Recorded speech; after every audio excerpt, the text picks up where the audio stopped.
ओम अम्बयो यन्ति अध्वभिः जामयोः अध्वर्यताम प्रपंचतिः मधुनापयः। जगदम्बाएं प्राप्त होती हैं यज्ञ मार्गों द्वारा।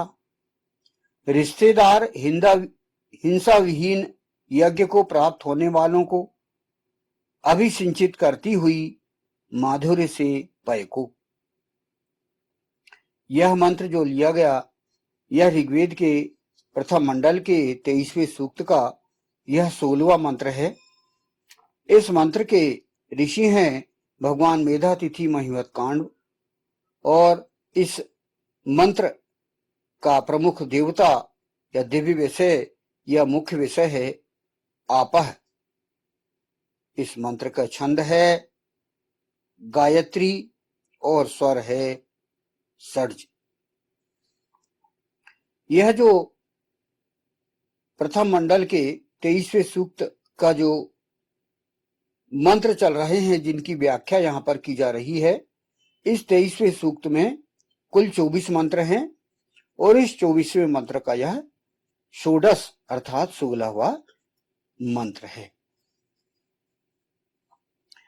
इस मंत्र का प्रमुख विषय जगदम्बाओं से संबंधित है कि जगदम्बाएं की स्थिति क्या है और वे किस प्रकार व्यक्तियों को प्राप्त कर होती हैं। इस मंत्र का प्रथम फुटनोट है जगदम्बाएं प्राप्त होती हैं यज्ञ मार्गों द्वारा। रिश्तेदार हिंसा विहीन यज्ञ को प्राप्त होने वालों को। मंत्रांश है अम्बयः यन्ति अध्वभिः जामयोः अध्वर्यताम। यहां पर अम्बयः अर्थात जगदम्बाएं, यन्ति अर्थात प्राप्त होती हैं, अध्वभिः अर्थात यज्ञ कर्मों द्वारा, जामयः अर्थात रिश्तेदार, अध्वर्यताम अर्थात हिंसा विहीन यज्ञ को प्राप्त होने वालों को। इस मंत्रांश की व्याख्या यहां पर की गई है जगदम्बाएं षष्ठी की माएं। यहां पर जगदम्बाओं का अर्थ किया गया है षष्ठी की माएं, इस दुनिया की मां, माताएं, जो सृष्टि के अध्यक्ष परम पुरुष की पत्नियां हैं। वे अपने संबंधियों, रिश्तेदारों और ऐसे लोगों को प्राप्त होती हैं जो हिंसा विहीन यज्ञ करने वाले हैं। वे उन्हें यज्ञ मार्गों द्वारा ही प्राप्त होती हैं। यानी यहां पर यह बताया जा रहा है कि जिस प्रकार परम पुरुष अर्थात भगवान विष्णु, भगवान शंकर, भगवान राम, भगवान कृष्ण, ये यदि आप पर कृपा कर सकते हैं, आप उनका लाभ उठा सकते हैं, तो उसी प्रकार इस सृष्टि की माएं जगदम्बाओं से भी आप कृपा प्राप्त कर सकते हैं। और यहां पर शर्त रखी गई है कि वे यज्ञ मार्गों द्वारा ही प्राप्त होती हैं। उनकी ममता का कोई अनुचित फायदा नहीं उठा सकता। जगदम्बाएं भी सृष्टि के नियमों के अनुकूल व्यवहार करती हैं। यद्यपि उनकी सृष्टि के निर्माण में बहुत प्रमुख भूमिका है, किंतु फिर भी वे सृष्टि के नियमों के ऊपर नहीं हैं। जिस प्रकार इस सृष्टि का संविधान, इस सृष्टि का नियम वेद है, ऋग्वेद, यजुर्वेद, सामवेद, अथर्ववेद, और इस सृष्टि में जो नियम लागू हैं वे वेद के ही नियम लागू हैं और उन नियमों का पालन इस सृष्टि के अध्यक्ष परम पुरुष और उनकी पत्नियों को पालन करना अति आवश्यक है। इसीलिए यहां पर उनकी ममता का कोई अनुचित लाभ नहीं उठा सकता कि आप कर्म करो या ना करो, आप भावनाओं का लाभ उठा के जगदम्बाओं से, माओं से आप प्राप्त कर सकते हो, ऐसी बात यहां पर नहीं है। माएं, जगदम्बाएं, यहां पर हम किन किन को ले सकते हैं? सबसे पहले तो आप ये देख सकते हैं जिनको प्रसिद्ध रूप से दुर्गा मां के रूप में आप सभी लोग जानते हैं।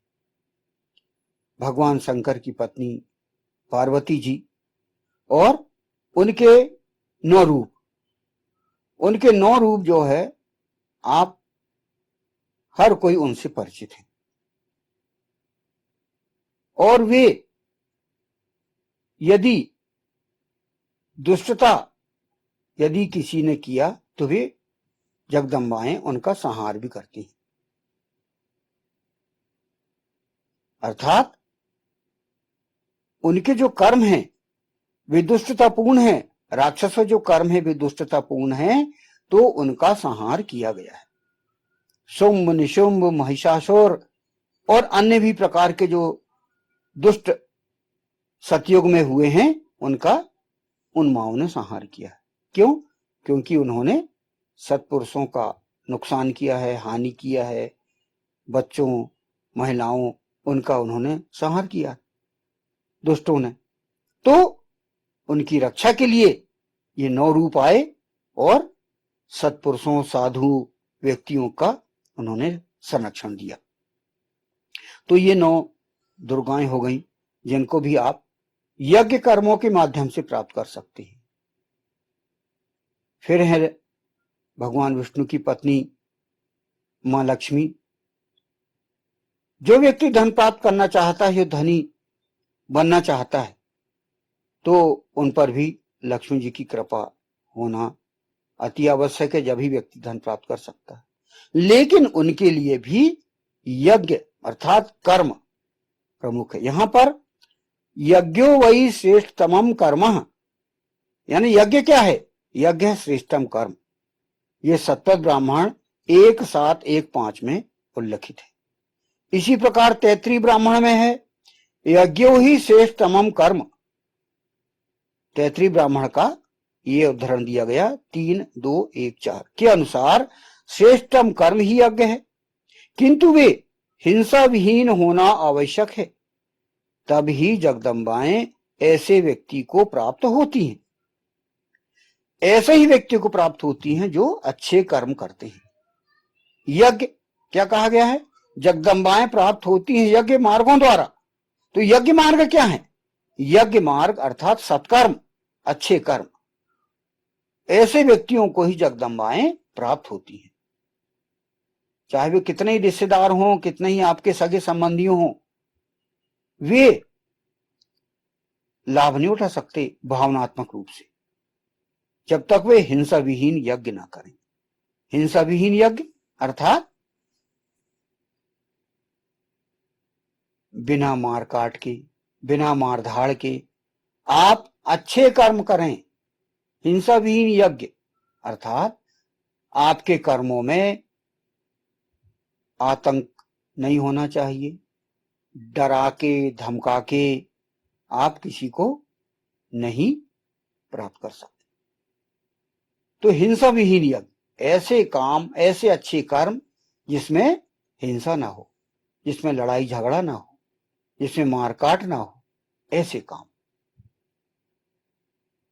तो आप समझ ही सकते हैं कि मां दुर्गा ने, जगदम्बा दुर्गा ने जो हिंसा करने वाले दुष्ट राक्षसों का उन्होंने हनन किया।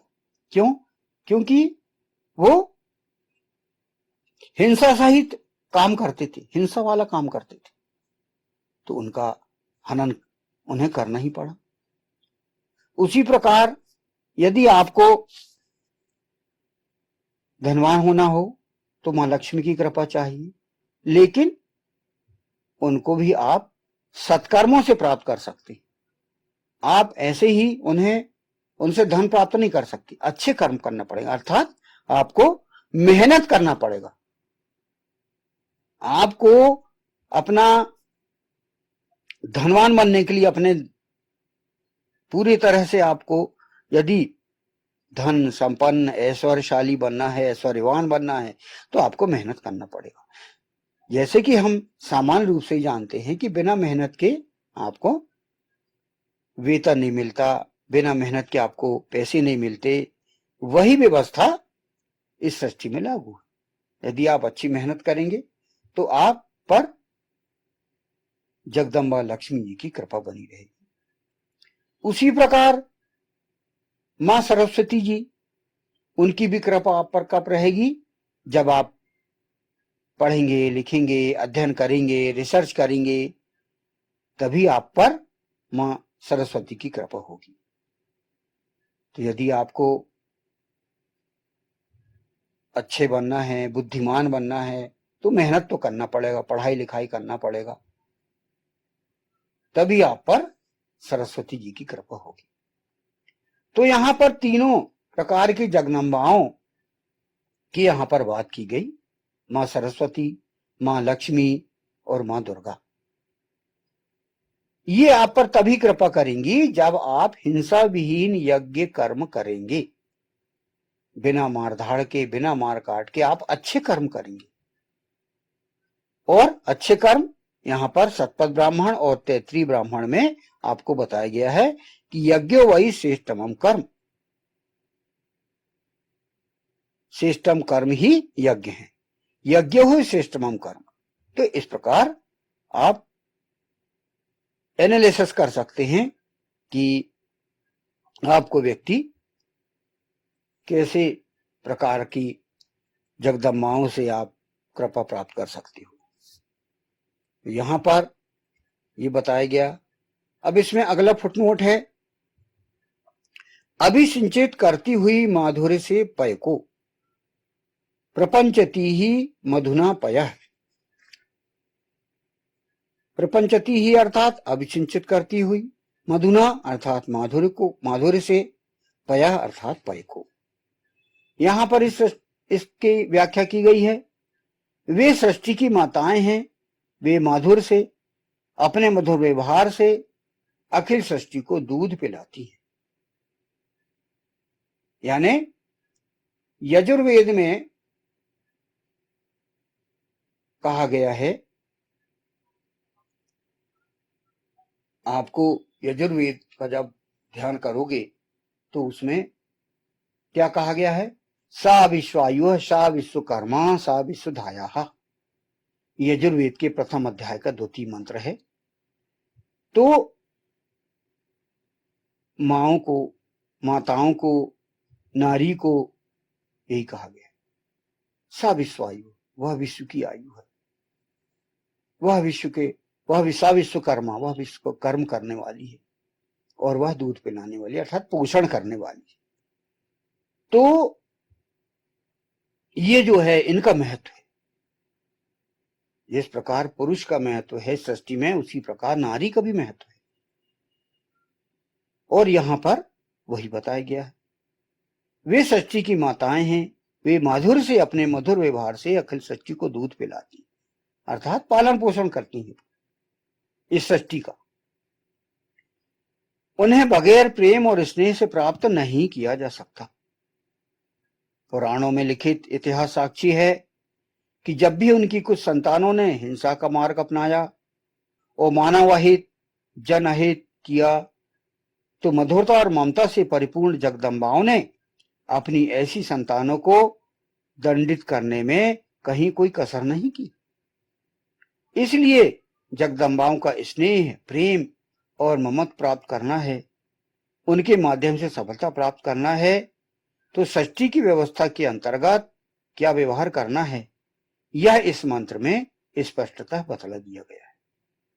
तो यह व्यवस्था इस मंत्र में बतला दी गई है कि यदि आपको सफलता प्राप्त करना है, आपको प्रोग्रेस करना है, तो इन जगदम्बाओं से आपको स्नेह से, प्रेम से, ममत्व से आप सफलता प्राप्त करना है। तो व्यवस्था के अंतर्गत आप पूरी तरह से करिए।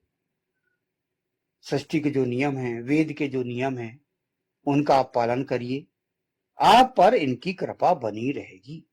तीनों जगदम्बाओं की, सभी जगदम्बाओं की, जो भी है, जिनको आप जगदम्बाएं मानते हैं, उन सब की कृपा आपको तभी मिलेगी जब आप अच्छे कर्म करेंगे, जब आप वेद अनुसार अपने कर्म करेंगे, सत्कर्म करेंगे।